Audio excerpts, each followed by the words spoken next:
সবাই কেমন আছেন? আশা করি ভালো আছেন।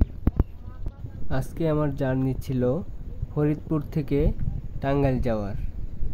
আর ফরিদপুর থেকে টাঙ্গাইল যাওয়ার সহজ উপায় হচ্ছে পানিপথে। তাই আমি ফরিদপুর থেকে চলে আসলাম দৌলতদিয়া ঘাটে। আর এই দৌলতদিয়া ঘাটে এসে আমি ফেরিতে উঠে পড়লাম। এখন যাব টাঙ্গাইল। আর এই পাশ দিয়ে আমি এবারে প্রথম যাচ্ছি, তাই আমার খুব ভালো লাগতেছে। তবে ফেরিতে আমার দূরে জার্নি করার খুব ইচ্ছে, যেটা ঢাকা থেকে বরিশাল যাওয়ার জন্য, কিন্তু সেদিকে কখনো যাওয়া হয়নি। তাই আমি ফেরিতে এবার প্রথম উঠলাম। আর এই ফেরিতে এই পাশে দৌলতদিয়া ঘাট দিয়ে যাওয়ার প্ল্যান করলাম। ফরিদপুর ছিল আমার ৪৭তম জেলা।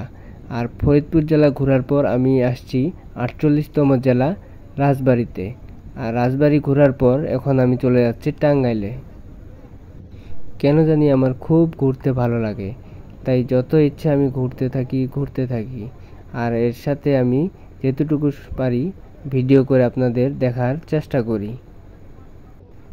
আমি যতই ঘুরি আমার ভালো লাগে, তাই যতটুকু পারি আপনাদেরও দেখার চেষ্টা করি, যেন আপনারা বসে থেকেই এই ভিডিও দেখে সব কিছু দেখার সুযোগ পান। তবে কোথায় কিভাবে যাবেন আমার ভিডিও দেখলেই বুঝতে পারবেন। তাহলে আপনারা খুব সহজেই যে কোনো জায়গায় যাইতে পারবেন।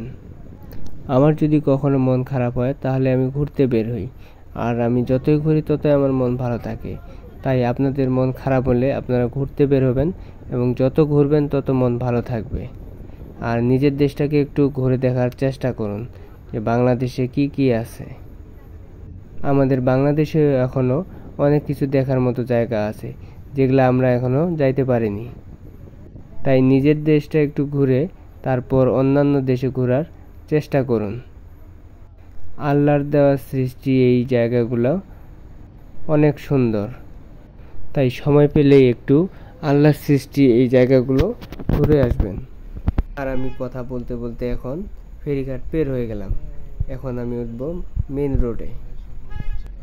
এই রাস্তা দিয়ে প্রতিদিন অনেক হাজার হাজার মানুষ যাতায়াত করে, এবং অনেক বাস এ পাশ দিয়েই যাওয়া আসা করে, যেটা ফরিদপুর রাজবাড়ি ঢাকা যাওয়ার খুব সহজ রাস্তা।